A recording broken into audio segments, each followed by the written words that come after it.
করুক। আওয়াজ করে সবাই পড়ুন আমিন।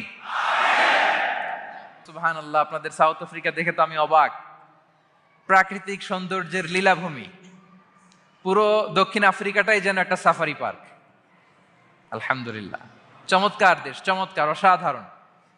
এই 3-4 দিনের অভিজ্ঞতা আমি যেটা দেখলাম, একটা চমৎকার ভূখণ্ডে আল্লাহ তাআলা আপনাদেরকে কবুল করেছেন। আমি জানতে পেরেছি যে এখানকার অধিকাংশ ভাইয়েরা ব্যবসায়ী। আলহামদুলিল্লাহ। ওয়া আহাল্লাল্লাহুল বাইআ ওয়া হাররামার রিবা। আল্লাহ ব্যবসাকে হালাল করেছেন, সুদকে করেছেন হারাম।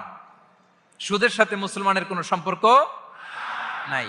সুদকে না বলুন, ব্যবসা করুন। ব্যবসায় বারাকা, ব্যবসায় বারাকা। রিজিকের 10 ভাগের 9 ভাগ আল্লাহ তাআলা ব্যবসার ভেতরে ঢুকিয়ে দিয়েছেন। পরিশ্রম করতে হবে, পরিশ্রমে লজ্জা নেই, লজ্জা অলসতায়, ঠিক কিনা বলেন? হাড় ভাঙা পরিশ্রম করুন, উপার্জন করুন, এতে বারাকা আছে। এই যে ব্যবসা করে আপনারা